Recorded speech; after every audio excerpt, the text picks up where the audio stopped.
At Marc Jacobs' Spring 2005 collection, a list celebrities seated on metal high school bleachers at Pier 54 put on a show to rival the production that would soon come down the catwalk. Then power couple Jennifer Lopez and Marc Anthony held hands. Mary-Kate and Ashley Olsen, at the height of their NYU student boho phase, huddled chummily with Mandy Moore, who would also cuddle Natalie Portman in her lap. Kate Hudson rubbed pregnant BFF Liv Tyler's belly as her dad, Stephen, mingled nearby.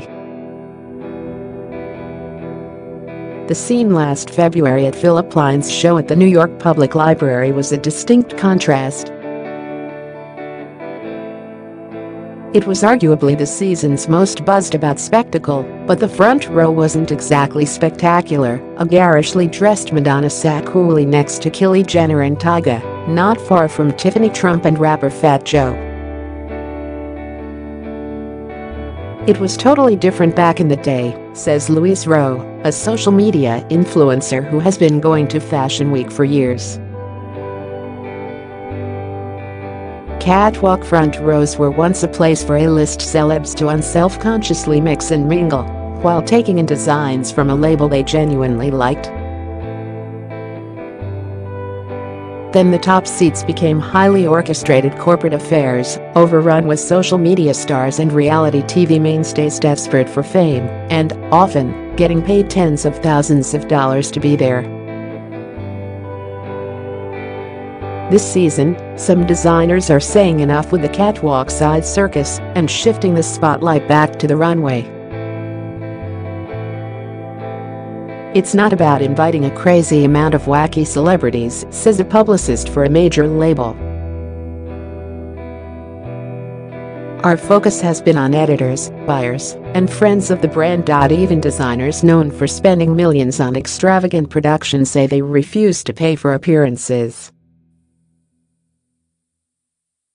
We pay performers, but not people to attend the show in the front row, says Madalina B.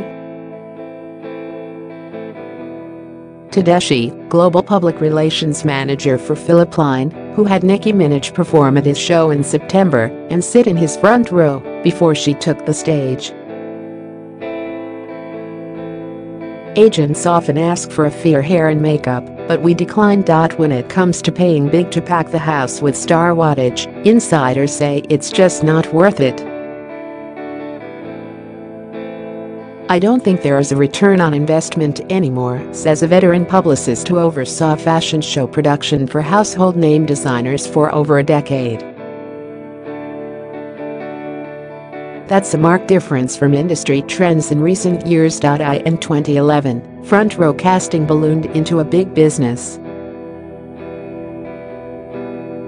Companies launched by Hollywood publicists, such as Cogent Entertainment Marketing and Show Plus Company, which opened in 2011, were founded with the specific mission of celebrity procurement and celebrity and influencer casting and integration for global brands, respectively.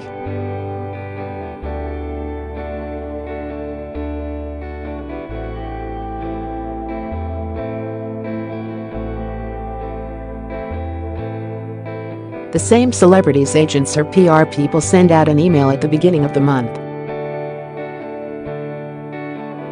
They're like, so-and-so will be in town, Olivia Culpo, Katie Holmes. There's just a bunch who get paid to go, says the veteran publicist.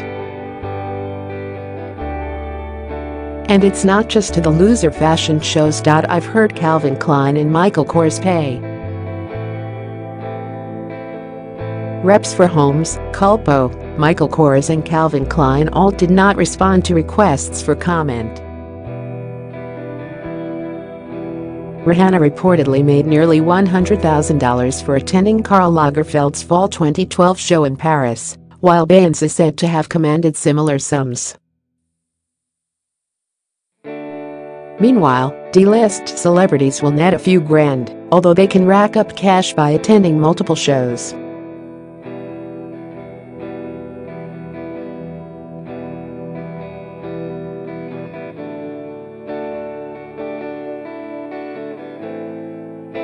Even if A-listers aren't getting paid big bucks, they don't show up for free. No celebrity comes to Fashion Week without all their stuff paid for, says the veteran publicist.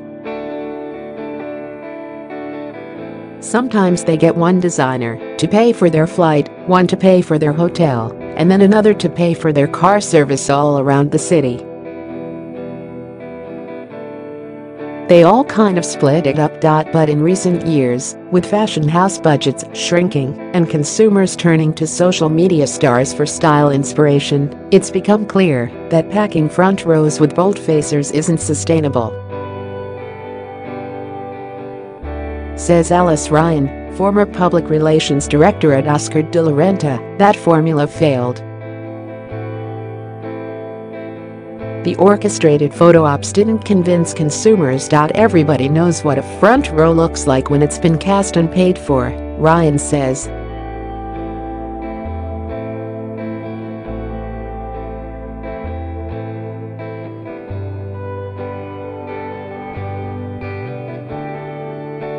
They never paid. Some designers are refusing to play the game altogether. Celeb fave Alexander Wang doesn't plan to be part of Fashion Week after this season. Rag & Bone, whose front rows were once filled with the likes of Charlize Theron, has abandoned shows and is instead releasing short films to showcase its clothes. Other brands are still participating, but looking to return to the glory days. We want to keep the focus on the new collection, says the major label rep.